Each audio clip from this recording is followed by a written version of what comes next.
Asia is known for our festivals. We have a lot of it. Usually, they're religious motivated, but there are also some historical commemoration of a historical event, and it has turned into a festival. So we have some call it a fiesta and whatever. So somebody asked, why isn't there any in the US? Why do we not have any festival in the US? We do have festivals here in the US, but they are commercially motivated. So, for example, we have the Lollapalooza, we have the Burning Man, we have Coachella. So, these are music festivals, and these are for profit. So, they are organized by a group with the intention of making money. It celebrates music, but it's not a historical commemoration. It's also not religiously inspired. Now, it's not I'm not saying that there are no holidays in the US that's actually religious based. In fact, there are two. We have very, very few holidays, federal holidays. Federal holiday is when the entire country is actually celebrating. It's actually dictated by the law that the entire country observe that. And so we do have two holidays of the seven that I know of that are federal holidays. Two are actually religious based. That would be Thanksgiving, which is a Protestant slash Baptist sort of celebration, and then there's Christmas, which is I don't know, the Catholic celebration maybe. So, but regardless, those two are very much grounded on faith and religion, and it is actually declared by the US that everybody, the entire country, goes on a holiday on those 2 days. You're not required to celebrate, but the entire country is on a holiday. So the reason, the outside of that though, there aren't any. As I've said, the other festivals are actually commercially motivated, as opposed to in Asia we have a lot of festivals and fiestas that are actually supported by the government, to the point that the government is actually funding many of the celebrations. And the reason for that difference would be religion, or the lack of it. In the US, there's a very, very clear, strict, and strong separation between the church and the state. So, especially with people of authority, you're not actually supposed to practice. You're free to practice your religion, no matter what that is, but you cannot encourage or do anything that may be mistaken for encouraging other people to convert to your own religion. There's this huge scandal about a teacher who would usually kneel down after a football game, and he would pray because he's a Christian. And he was sued, I think, or somebody filed a complaint against him, because eventually, after he started doing that, others would actually join him.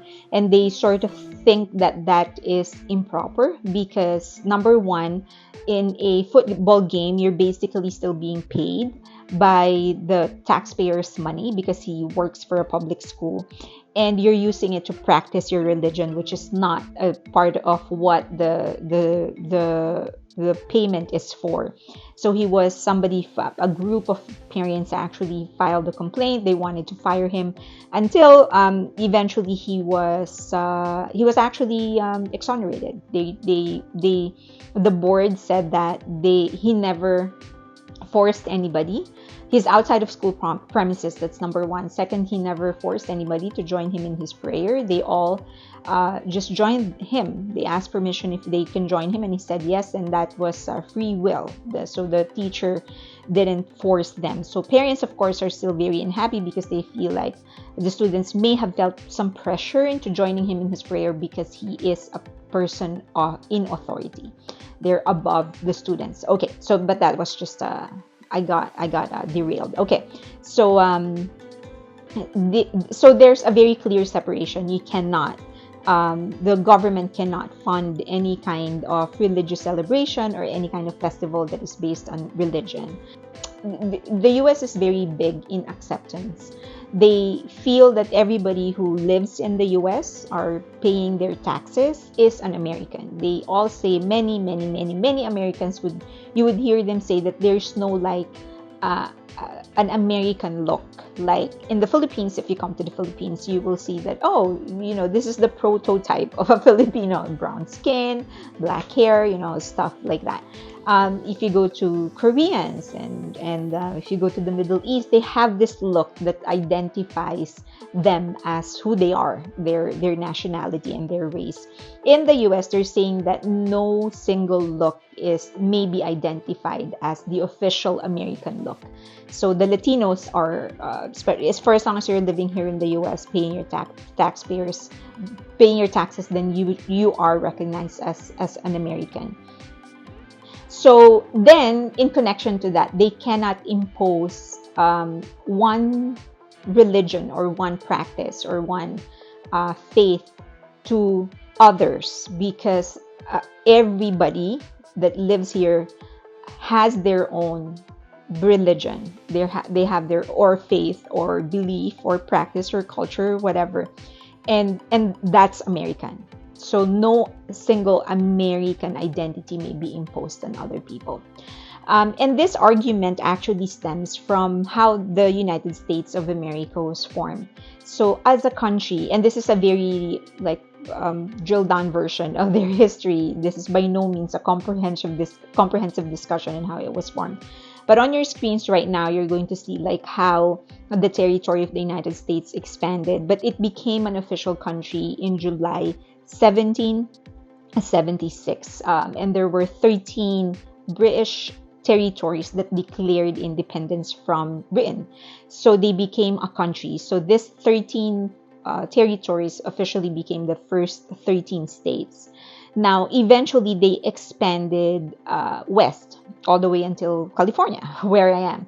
So when they started expanding their territory, there were other people, other cultures, other races that were already living in those areas. Thus, it is not like there's one type of race or culture that was living in the US. There were, because it's such a big country, different states, different areas are actually occupied by different types of cultures and races. And so given that you cannot, it emphasizes what they originally said, that you cannot impose an American virtue on anybody, because there's so many American virtues, so many American looks, so many American DNA, so many American cultures and beliefs and, well, what have you. So it's pretty interesting, that kind of argument coming from a country with like 5 billion different festivals. I kind of miss that part. I feel like we have so many festivals. This festivals actually isn't just a religious or a historical commemoration or a religious practice. Most of the time, it's actually what happens in organizing those festivals. It brings people together. The community actually comes together. They work it out in order to make this happen. In the Philippines, we have, during the summers, I believe, there's Santa Cruzan. And if I'm not mistaken, it's actually a religious festival. But during those times, there's this, they parade the official saint of that city.